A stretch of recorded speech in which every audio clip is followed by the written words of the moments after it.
السلام عليكم ورحمة الله. إن الحمد لله نحمده ونستعينه ونستغفره ونعوذ بالله من شرور أنفسنا ومن سيئات أعمالنا. من يهده الله فلا مضل له ومن يضلله فلا هادي له. وأشهد أن لا إله إلا الله وحده لا شريك له. أشهد أن محمدا صلى الله عليه وسلم عبده ورسوله. يا أيها الذين آمنوا اتقوا الله حق تقاته ولا تموتن إلا وأنتم مسلمون.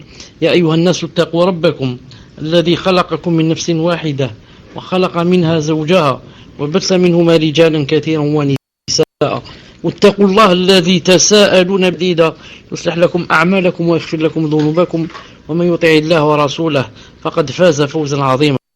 إن أصدق الكلام كلام الله وخير الهدي هدي محمد عليه الصلاة والسلام وشر الأمور محدثاتها وكل محدثة بدعة وكل بدعة ضلالة في النار. حياكم الله en cette soirée du jeudi 25 Shawwal 1435 de l'Hégire, c'est-à-dire ce qui correspond au 21 août 2014 bi'idhnillahi ta'ala.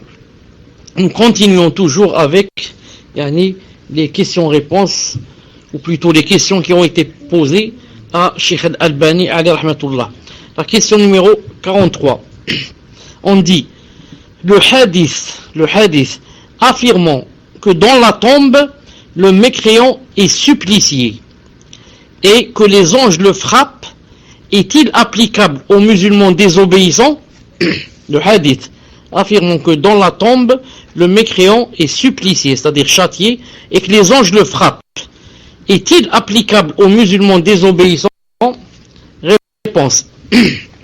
Cela fait partie des choses que nous ignorons. Il est possible que le musulman hypocrite ou pervers partage une certaine forme de châtiment avec le mécréant. C'est une chose qui est transmise de manière explicite, comme dans la parole du prophète sallallahu alayhi wa sallam: préservez-vous de l'urine, car le supplice de la tombe est majoritairement dû à cela. Cela prouve que le musulman peut être châtié dans la tombe. En revanche, pour ce qui est du genre de châtiment, du genre de châtiment qui lui sera réservé, nous n'en savons rien. Un autre hadith vient renforcer la signification de celui-ci. En effet, les deux cheikhs rapportent dans leur sahih, c'est-à-dire le Bukhari et Muslim, d'après Ibn Abbas radiyallahu ta'ala anhuma, que le prophète sallallahu alayhi wa sallam passa à côté de deux tombes et déclara: tous deux sont châtiés, et ils ne le sont pas pour grand-chose. L'un d'eux ne se préservait pas de son urine, et l'autre colportait des calomnies. Puis, il demanda une branche de palmier qu'il coupa en deux, il en posa une moitié sur une tombe et l'autre sur la deuxième tombe. On le questionna sur son geste. Il répondit, sallallahu alayhi wa sallam: c'est dans l'espoir qu'Allah azza wa jal allège leur châtiment, tant que ces branches seront vertes. Bien sûr, c'est un hadith authentique, j'avais dit Bukhari Muslim. Dans une autre version de Sahih Muslim, selon le hadith de Jabir ibn Abdillah radiyallahu ta'ala anhu, le prophète sallallahu alayhi wa sallam a dit: dans l'espoir qu'Allah allège leur châtiment grâce à mon intercession, c'est-à-dire son invocation. Hadith numéro 44. Est-il vrai que l'ange de la mort s'appelle Azraïl? Est-il vrai que l'ange de la mort s'appelle Azraïl? Réponse: il n'est pas établi que le prophète sallallahu alayhi wa sallam ait donné le nom de Azraïl à l'ange de la mort. Donc l'ange de la mort, il n'y a aucun dalil qui dit que il s'appelle Azraïl. Par contre, on a quoi? On a Jibraïl, on a Israfil, on a Mikaël. Mais pour Azraïl, il n'y a pas. Par contre, Allah subhanahu wa ta'ala a dit: قُلْ يَتَوَفَّاكُمْ مَلَكُ الْمَوْتِ الَّذِي وُكِّلَ بِكُمْ. Dit, celui qui ôtera votre âme, c'est, il a dit, mort. Et il n'a pas dit Azraïl. Question numéro 45. Comment peut-on concilier la récompense que l'on accorde aux croyants dès le départ de son âme, de l'âme bienfaitrice et l'élargissement de sa tombe, etc., avec le châtiment du défunt en raison de certains de ses péchés? en raison de certains de ses péchés. Je remarque que peut-être ça fait 10 minutes, personne n'écrit numéro 1, c'est-à-dire pour que je sache que je suis connecté. Donc, je ne sais pas, alhamdoulilah. Je répète, comment peut-on concilier la récompense que l'on accorde aux croyants dès le départ de son âme, comme quoi on dit d'elle que c'est une âme bienfaitrice et on va élargir sa tombe, etc. Comment on peut concilier cela avec le châtiment du défunt en raison de certains de ses péchés? Pour que la question soit très claire, comment on peut concilier entre, lorsque le défunt va mourir, si c'est quelqu'un de bien, on va lui dire que on t'annonce la bonne nouvelle, que Allah subhanahu wa ta'ala est ravi de toi et que il y a du parfum qui t'attend, le paradis, etc. Et de l'autre côté, il est possible que ce défunt ait fait des péchés. Donc, et s'il a fait des péchés, il y a un châtiment dans la tombe. Donc, est-ce que ça se concilie, ou bien est-ce qu'on va dire que celui auquel on va annoncer la bonne nouvelle du paradis, etc., ça veut dire qu'il n'a rien dans la tombe. Ça veut dire qu'il n'a rien dans la tombe. La réponse: dans le hadith, il n'y a pas la conciliation entre les deux contraires évoqués dans la question, c'est-à-dire entre l'âme bienfaitrice, etc., et le châtiment.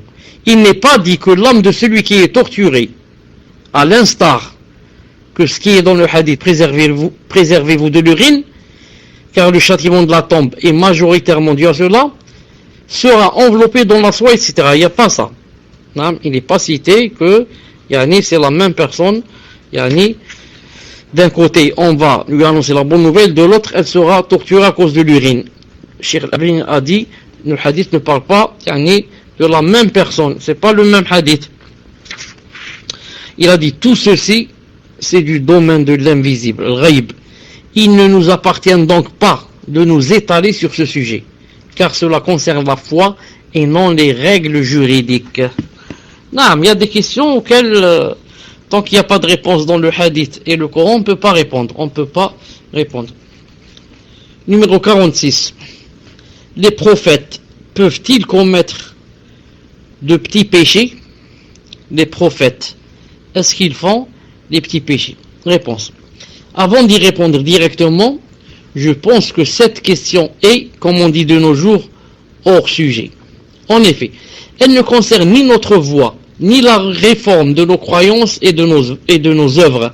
Elle est plutôt en rapport avec les prophètes et les messagers qui ont précédé le prophète sallallahu alayhi wa sallam. Je ne pense pas qu'une telle question mérite d'être posée. Néanmoins, il faut y répondre afin de faire part du savoir dont nous disposons à ce propos. Ensuite, il dit: nous avons la conviction que l'infaillibilité établie des prophètes et des messagers consiste en ce qui suit. 1. L'infaillibilité dans la transmission du message. 2. L'infaillibilité les empêchant de commettre sciemment les péchés capitaux, les grands péchés. Pour ce qui est des péchés véniels, c'est-à-dire les petits péchés, qui n'ont d'autre implication que la négation de la perfection absolue, il n'y a aucun mal à ce qu'ils en commettent. De la sorte, les croyants, pourquoi si Allah Ta'ala avait voulu, aucun messager ne fait de petits péchés. Donc maintenant, on est d'accord que les messagers ne font pas de grands péchés.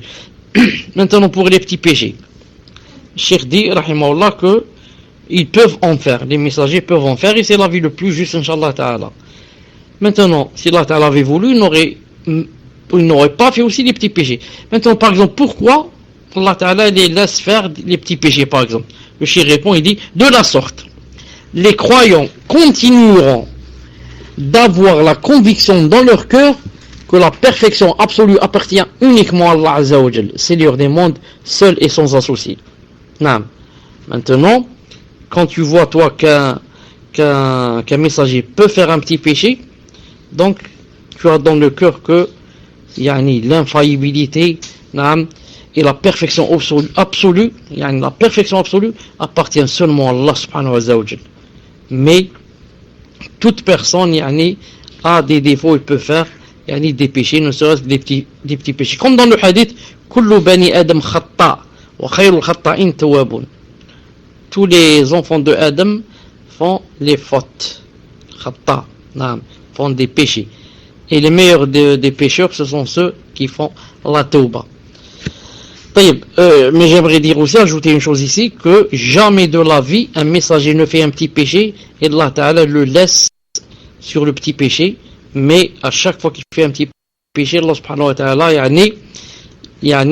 l'aide pour que, il l'efface, pour qu'il en fasse, le repentir et qu'il l'efface. Tandis que nous, si on fait des petits péchés, on peut rester toute notre vie sur des petits péchés, même on peut rester toute notre vie sur des grands péchés.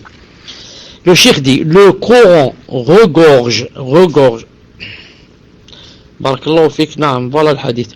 Le Coran regorge de textes et de preuves démontrant cette vérité par rapport à plus d'un prophète ou messager. Ainsi, suivez avec moi.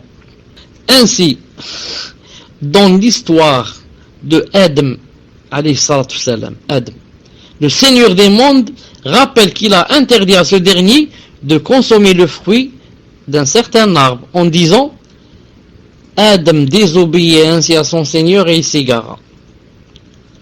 وعصى آدم ربه فغوى. Et Adam désobéit à son Seigneur et il s'égara. Donc, Allah Ta'ala cite qu'il a désobéi et qu'il s'égara. Au sujet de notre prophète, sallallahu alayhi wa sallam, il dit dans le Saint-Coran, il s'est renfrogné et il s'est détourné. Abasa wa tawalla, iz ja'ahu al-a'ma. Abasa wa tawalla.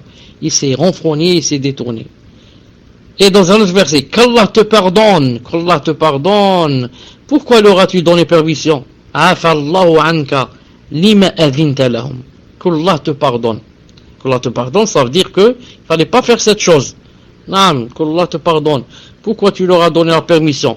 Tu as donné la permission aux prisonniers d'être libérés. Tout ceci prouve qu'un prophète peut s'exposer à un quelconque péché insignifiant, qui ne sied pas à son statut. Mais son image en est-elle pour autant ternie? Non, parce que telle est la nature humaine. C'est comme lorsqu'on dit le prophète ou le messager peut-il être blâmé en raison de l'oubli ou de la distraction que tous les humains connaissent? Notre réponse est que rien n'empêche un messager ou un prophète, n'empêche un messager ou un prophète d'y être sujet, parce que cela n'affecte en aucune façon le message qu'il a été chargé de transmettre aux gens. À ce propos, les deux cheikhs, Bukhari ou Muslim, rapportent un hadith de Abdullah ibn Mas'ud radiyallahu ta'ala anhu, où le prophète sallallahu alayhi wa sallam pria le Dhuhr avec les compagnons en faisant 5 unités, 5 rak'at. Lorsqu'il salua, ils lui dirent, tu as prié 5 rak'at. Alors il fit les 2 prosternations de la distraction, puis déclara, je ne suis qu'un homme comme vous, j'oublie tout quand vous oubliez. Lorsque j'oublie, faites-moi le rappel, rappelez-moi. Par conséquent, le statut de prophète ou de messager n'est nullement affecté s'il accomplit un acte qui n'émane pas d'un être parfait. La perfection absolue appartient à Allah Azza wa Jal. Naam. La perfection suppose que le messager, alayhi salam, n'oublie pas, mais la sagesse d'Allah a décrété qu'il soit sujet à l'oubli. Toutefois, cet oubli ne porte pas préjudice au message dans la mesure où il n'oublie pas ce qui est relatif à sa mission. C'est pourquoi notre Seigneur Azza wa Jal a dit سَنُقْرِئُكَ فَلَا تَنْسَى إِلَّا مَا شَاءَ اللَّهُ. C'est-à-dire nous te ferons réciter le Coran de sorte que tu n'oublieras que ce que Allah Azza wa Jal veut. Sourate Al-A'la 6-7. C'est-à-dire oublier un verset que tu as transmis aux gens. En d'autres mots, après s'être acquitté de sa mission et transmis le dépôt, il est possible, après cette transmission obligatoire, que le messager alayhi salam oublie une partie de ce message. En effet, dans le Sahih al-Bukhari, on rapporte que le prophète sallallahu alayhi wa sallam entra dans la mosquée un jour et entendit un homme psalmodier le Coran. Il s'exclama alors: Rahimallahu fulanan, laqad dhakkarani ayatan kuntu unsituha. Qu'Allah fasse miséricorde à un tel. Il m'a rappelé un verset qu'on m'avait fait oublier. Ainsi, l'oubli de ce verset par le messager alayhi salam n'est pas compromettant pour sa mission, parce qu'il l'a transmis. C'est d'ailleurs pour cela que cet homme a pu réciter le verset en question, si bien que le messager alayhi salam s'en s'est souvenu en l'entendant. Ce type d'oubli ne lui fait donc aucun tort. De même, les autres prophètes et messagers ont commis des péchés véniels, des petits péchés qui ne ternissent pas leurs images, parce qu'ils ne repoussent pas les gens conviés au message, contrairement aux péchés capitaux.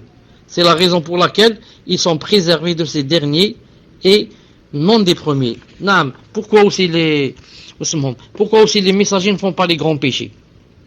On ne fait pas les grands péchés parce que ça risque de repousser les gens quand tu les appelles à l'islam. Imaginez qu'un prophète vienne et te dise par exemple, il serait discrédité, exactement, barakallahu fik. Un messager vient et te dit par exemple, c'est interdit de voler, alors que lui il vole. La première chose que tu vas lui dire, commence-toi d'abord par ne pas voler, ensuite moi je vole pas. Vous avez compris? Donc, tu peux établir la preuve sur un messager et lui dire, toi tu fais la même faute que moi. Comment veux-tu que je n'en fasse pas? Et toi tu as été envoyé par Allah et tu fais des graves fautes. Et alors personne ne les suivrait.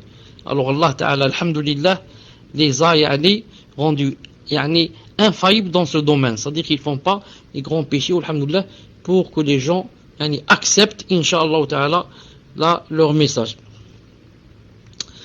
Question numéro 47. Peut-on affirmer qu'Allah Azza wa Jal possède l'attribut du ujz en se fondant sur le hadith de la matrice? Nous ne pouvons pas énoncer, réponse, nous ne pouvons pas, ici en Arabie dit le ujz désigne la zone du corps où l'on noue le panier. Voir Nihaya d'Ibn Athir, tome 1, page 344. Réponse, nous ne pouvons pas énoncer plus que ce hadith exprime. Allah nous l'a fait savoir par la bouche de son prophète sallallahu alayhi wa sallam. Il y a une très grande latitude pour l'interprétation, mais nous ne faisons que nous soumettre, sans nous livrer à aucun commentaire. Naam. Une seconde, Inch'Allah Ta'ala. Assalamu alaikum. Est-ce que vous m'entendez? 48. Existe-t-il dans le livre, la sunna ou les avis des compagnons, une preuve niant ou bien affirmant le contact du Seigneur Azza wa Jal avec son trône? Quand on dit Allah subhanahu wa ta'ala est au-dessus du trône, ça veut dire que il y a un contact entre Allah Azza wa Jal et le trône. On peut dire qu'il y a le contact, ou bien on a le droit de nier le contact, non, il n'y a pas de contact, ou bien on doit se taire. Voilà à peu près ce que veut dire la question. Réponse. Il n'y a absolument aucune preuve à ce sujet. Selon moi, nier ou affirmer ce genre de choses équivaut à s'écarter de la voie des pieux anciens. Car l'un comme l'autre implique des choses condamnables. L'affirmation engendre deux condamnations. Donc d'après Cheikh, si tu dis qu'il y a contact entre Allah et le trône, ou bien tu dis non, il n'y a pas de contact, tu as fait la faute. Dans tous les cas, tu as fait la faute. Maintenant, si tu dis qu'il y a contact, ça a deux condamnations. La première, attribuer à Allah Azza wa Jal une chose qui n'est établie ni dans le livre ni dans la sunna. Or, ceci n'est pas permis. La deuxième, si nous établissons ou prétendons une chose de ce genre, nous ouvrons la voie aux négateurs qui interprètent les textes du livre et de la sunna relatifs aux attributs du Seigneur, glorifié et exalté soit-il. Donc, nous leur ouvrons la porte. Nous leur ouvrons la porte permettant de nous accuser d'anthropomorphisme. Si tu dis que Allah Ta'ala il a contact avec le trône, donc les gens de la bid'a vont t'accuser comme quoi tu es un anthropomorphiste. Tu fais ressembler Allah subhanahu wa ta'ala aux créatures.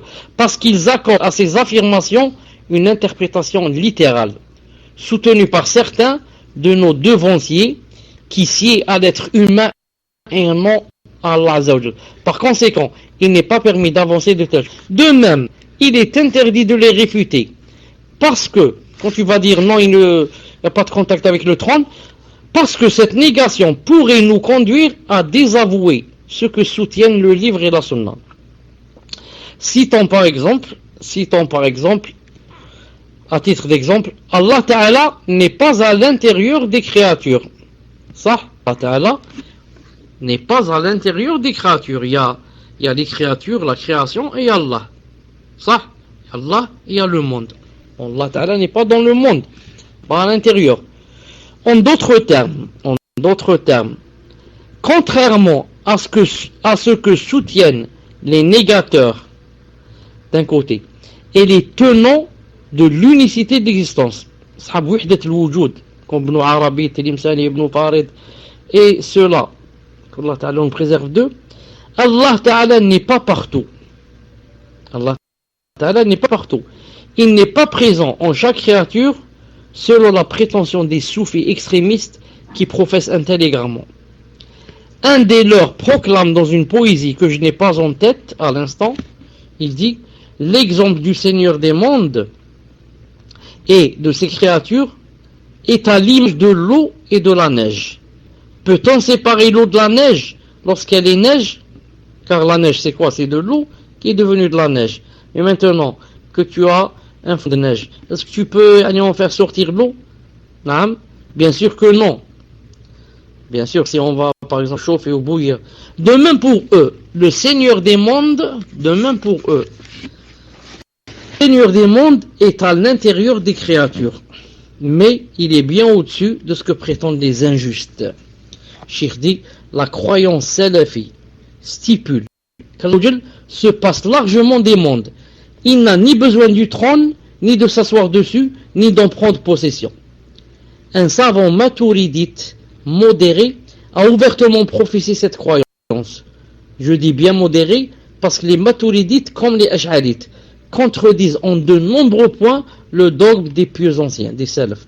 Ce savant en question affirme, tout en établissant à Allah Azza wa Jal qu'il est au-dessus du trône, sans suggérer qu'il en a besoin, il affirme quoi?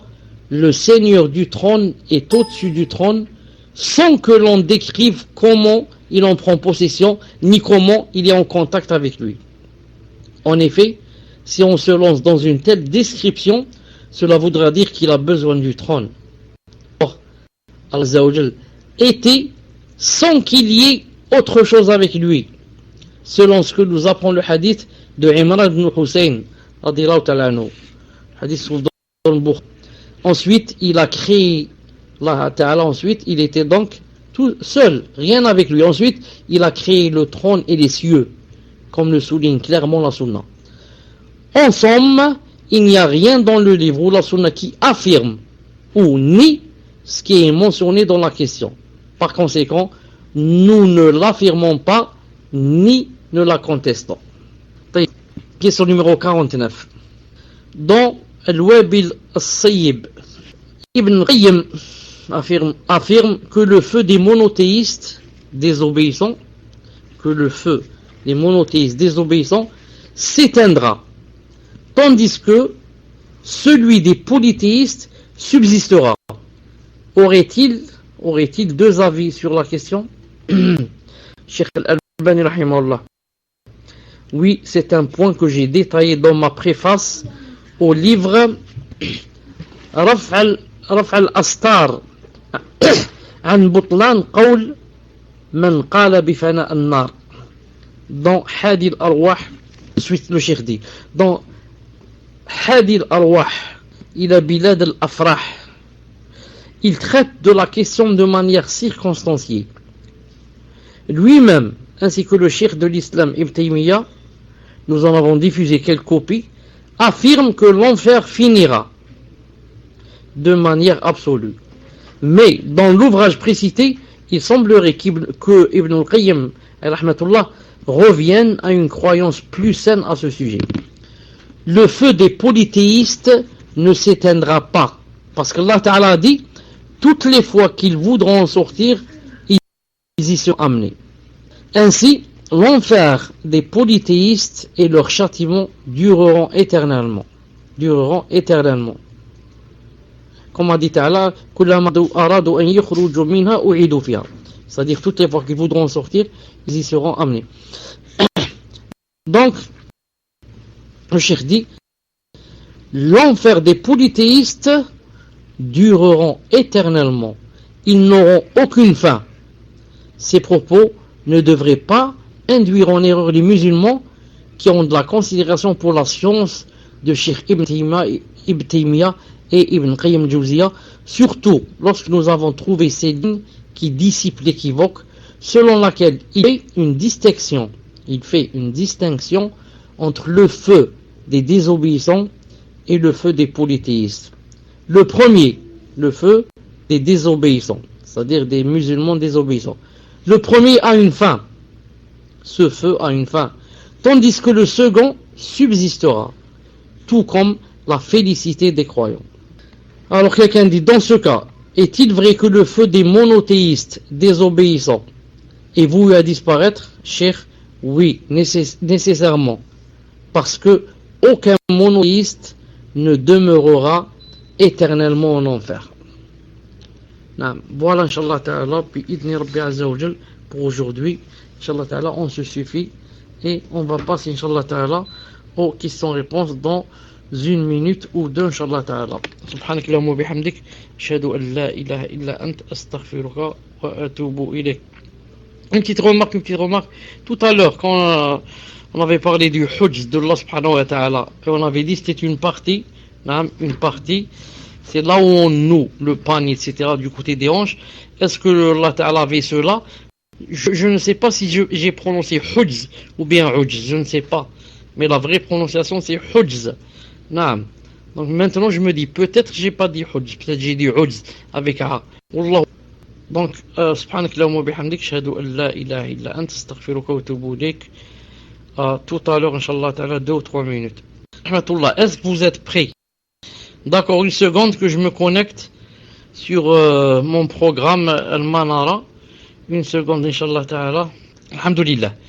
Il y a 2 ou 3 jours, peut-être 2 ou 3 jours, naam, en lisant une question posée à Cheikh Al-Albani, rahimahullah, sur, si vous vous rappelez bien, ceux qui étaient avec nous dans le cours, sur,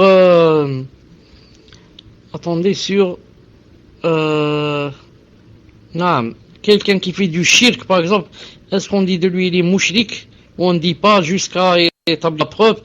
Si vous vous rappelez, avant de parler de cette question, j'avais dit, voilà une question épineuse, qui fait des problèmes, etc. Et maintenant, je continue en ce sens, je dis, ça fait des problèmes, surtout pour les débutants. Ils parlent de choses qui les dépassent. C'est pour ça que cette chose, est-ce qu'on dit de lui de mouchlik ou il n'est pas jusqu'à établissement du preuve? Et cette question, par exemple, et la deuxième, est-ce que ça suffit de lire à quelqu'un, par exemple, le Coran, qu'il comprenne ou pas? Est-ce qu'on a établi sur lui la preuve? Et est-ce que, par exemple, le jahil, quelqu'un qui ne sait pas, est-ce qu'il est excusé par son innocence ou il n'est pas excusé? Et ensuite, une quatrième, ce qu'on appelle jins al-amal. Jins al-amal, qu'une sœur m'a posé, elle a dit, c'est quoi le problème de jins al-amal? Je dis, ces quatre sujets, je conseille à tout élève qui me suit de s'en éloigner au maximum et de laisser ça aux ulama. Pourquoi? Quand tu vas, disons, rentrer dans une chose qui te dépasse, elle va te faire une fitna. Ali ibn Abi Talib radiyallahu ta'ala anhu a dit, et le hadith trouve dans le Bukhari, il a dit, Khatibu nas qadra uqulihim atuhibbuna an yukadzaba Allah wa rasuluh. Il a dit, parlez aux gens d'après leur niveau, d'après leur uqulihim, j'ai dit, d'après ce qu'ils peuvent comprendre. Il a dit pourquoi? Il a dit, est-ce que vous voulez que les gens disent qu'Allah a menti ou bien son prophète a menti. C'est-à-dire que toi, par exemple, là, je vais parler avec un analphabète, yani, qui n'a jamais été à l'école, ou bien tout juste un débutant, je vais lui parler de choses, yani, qui le dépassent. Donc, je vais lui parler, yani, de la divergence sur, yani, certaines choses dans la aqidah, etc. Ça va lui être une fitna. Yani, je peux même lui être une fitna pour qu'il quitte l'islam. Pourquoi? Yani, je lui ai pas parlé dans son niveau. Je redis. C'est pour ça que ces 4 choses que je viens de citer maintenant font grande fitna, surtout en France. Il y a des frères qui ne se parlent pas à cause de la divergence sur l'établissement de la preuve. Et des frères et des sœurs aussi qui ne se parlent pas à cause de pourquoi tu dis pas de lui qu'il est mouchrik, même si la preuve n'a pas été établie sur lui. Ensuite, c'est une chose, yani khilafiyya, comme je dis. Est-ce que l'ignorance est une excuse ou pas? Les gens ne se parlent pas à cause de cette chose. Et pourtant, les savants ont divergé sur cette chose. La même chose, il y a des frères et des sœurs qui ne se parlent pas à cause de jins al-amal. En fait, c'est quoi jins al-amal? Pour que vous compreniez jins al-amal, c'est-à-dire, est-ce que on va dire d'une personne qu'un fait, ça serait là, naam, alhamdulillah, parce qu'on me l'a dit, on paie. Sinon, je ne réponds jamais à la personne qui n'est pas présente. Je dis, une personne, jins al-amal, le problème de jins al-amal a rapport avec quoi? Avec le fait de porter un jugement de kafir sur une personne. De dire que cette personne, elle est kafira. Je dis, jins al-amal veut dire, par exemple, quelqu'un est rentré en islam. Il a dit, shahadu an la ilaha illallah wa shahadu anna Muhammadan abduhu wa rasuluhu. Ensuite, il n'a jamais fait, même pas une seule bonne action. Même pas une seule hasana. Est-ce qu'on dit de lui, il est kafir ou pas? Non. Est-ce qu'on va dire de lui, il est kafir? On va dire de lui, il est musulman parce qu'il a dit shahadu an la ilaha illallah wa shahadu anna Muhammadan abduhu wa rasuluhu. Ça s'appelle jins al-amal. Mais le problème n'est pas là. Le problème, pourquoi je dis, yani, évitez de parler dans cette chose, elle peut vous détourner des choses essentielles. Des choses essentielles, comme apprendre, yani, comment prier, apprendre comment faire le hajj, apprendre de la aqidah et comme ça. Pourquoi? Les savants disent, premièrement, cette chose n'a pas été, yani, cette question n'a pas été posée chez les salafs, et ce problème n'a pas existé chez les salafs, ni chez les sahaba, ni chez les tabi'in, ni chez les grands ulama d'autrefois. On ne parlait pas de jins al-amal. Ça a été, yani, comment on dit, inventé. Ça a été inventé pour, yani, faire rentrer le musulman dans comment on dit, un tourbillon qui n'a pas de fin. Non. Deuxièmement, comme disent aussi les savants, c'est même pas inconcevable. Yani ça rentre même pas, ne peut pas être conçu. Est-ce que je vois que quelqu'un dise La ilaha illallah Muhammad Rasulullah, ensuite il fait même pas une hasana, même pas. Vous savez qu'on peut faire des hasanat avec le cœur, quand du bien, voilà, irréel, ça n'existe pas. Avec le cœur, quand je tawakkal à Allah, tawakkul, c'est dans le cœur d'abord. Quand j'agrée les décrets d'Allah, quand je dis alhamdoulilah, toutes les ni'am viennent d'Allah, tout ça c'est des hasanats que je fais avec le cœur. Donc est-ce que même avec la bouche, quand je souris à quelqu'un, je souris à un musulman, j'ai déjà fait une hasana. Est-ce que yani, ça peut exister une personne qui peut-être va vivre 30, 40 ans, il ne peut même pas faire une hasana? C'est impossible. Donc imaginez déjà, cette chose n'existe pas. Si vous voulez maintenant, très vite, je vais vous lire par exemple 2 grands ce qui dit sur ce jins al-amal, entre autres, et qui sont ces grands savants, Allahu Akbar. Le premier, Cheikh Ibn Uthaymin rahimahullah. On lui a posé cette question. Écoutez la question d'abord, et ce qu'il a répondu bi'idlillah. On lui a dit Tariku jins al-amal kafir تارك أحد العمل ليس بكافر ما رأيكم في ذلك. On lui a dit celui qui ne fait aucune action, est-ce qu'il est kafir ou il n'est pas kafir? Cheikh Ibn Uthaymin répond عليه رحمة الله من قال هذه القاعدة, qui a dit يعني cette règle que يعني il est kafir, il n'est pas kafir. من قائلها, qui a dit ça, qui est son auteur? هل قالها محمد رسول الله صلى الله عليه وسلم? C'est le prophète qui a parlé de ça et qui a dit s'il était kafir ou pas kafir. كلام لا معنى له, c'est des choses, un كلام يعني une parole qui n'a aucun sens. نقول, voilà ce qu'on dit, من كفره الله ورسوله فهو كافر, celui que Allah Ta'ala a dit il est kafir ou bien son prophète a dit il est kafir, c'est celui-là le kafir. ومن لم يكفره الله ورسوله فليس بكافر, et quiconque Allah Ta'ala n'a pas dit de lui il est kafir ou bien son prophète n'a pas dit de lui il est kafir, il n'est pas kafir. هذا الصواب, voilà le juste, voilà le vrai.